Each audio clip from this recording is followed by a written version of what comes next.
Before I begin, this topic that I'm about to talk about for the next 5 to 7 minutes might be uncomfortable for some of us, specifically the men. It's a little something that happens every month to us ladies that we cannot control. Yep, I'm talking about menstrual cycles, commonly known as periods.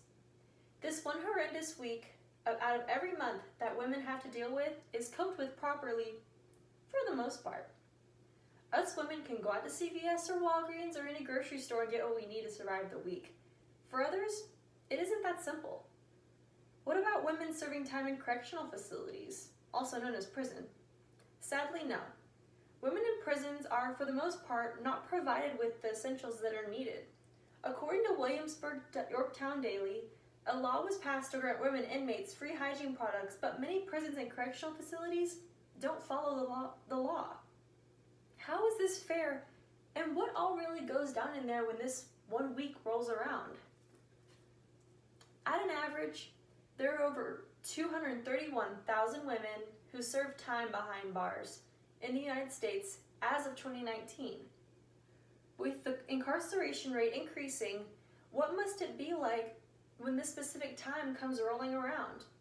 When this time of the month rolls around, women in correctional facilities can either A, go and purchase some supplies off the canteen or commissary, B, ask the correctional officers if there are any extras available free of charge, or C, try and make do with whatever they have.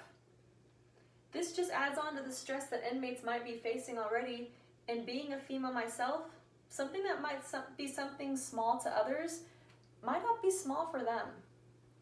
Even with inmates having jobs granted by the prison or jail, the wages earned usually don't come close to the price of a small box of tampons or pads sold on commissary. When there is that chance that the guard station might contribute complimentary pads to female inmates who are expecting or on their periods, the odds of COs giving them out can be slim. By state law, COs are not required to give out free tampons and pads.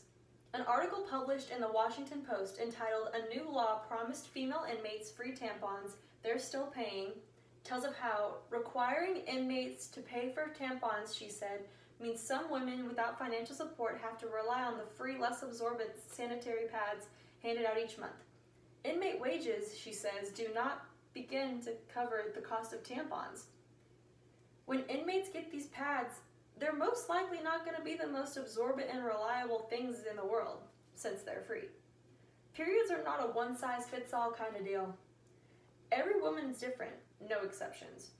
With these inmates receive these complimentary products, do they really end up using them? To answer this question, a lot of the inmates who do receive these free pads end up upcycling them instead. When I mention upcycling, I mean taking the pad, stripping it down, and making tampons out of it. From what I have read, doing this extends the absorbency of the product and is much cleaner compared to using it as a typical pad. However, the unfortunate thing about upcycling pads and turning them into useful products can cause an inmate to face potentially dangerous consequences.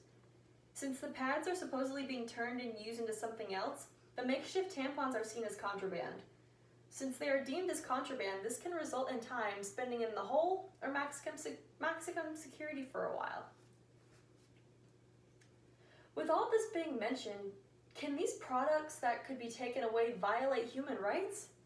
In the article published by Newsweek entitled "I Was a Prisoner, Access to Menstrual Products Isn't a Luxury, It is a Human Right," says that the power differential between a staff member and a prisoner is so pronounced that it often lends itself to manipulation, denial, and ultimately human right violation.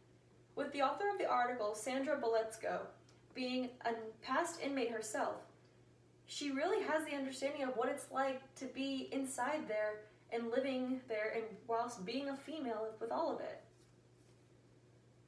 I believe that it is wrong for hygiene products to be confiscated just because the idea of them might be a way of hurting someone potentially. Something needs to be changed and nothing is going to be fixed until it is addressed. In order to at least address the situation, it doesn't have to be a large and extravagant action at first. A simple action like sending an email to a local state prison or posting concern on social media can make a dent. Social media, however, should be carried out with caution because sometimes things can be blown out of proportion on social media. One place where emails can be sent is the Georgia Department of Corrections, reachable at www.decor.state.ga.us.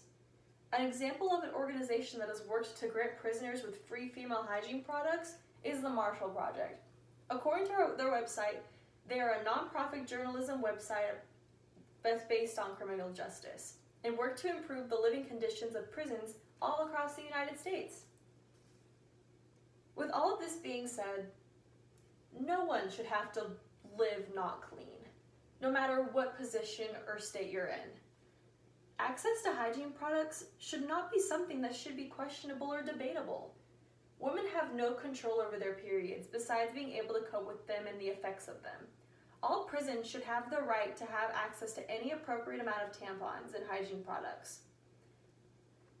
They need, period. Thank you.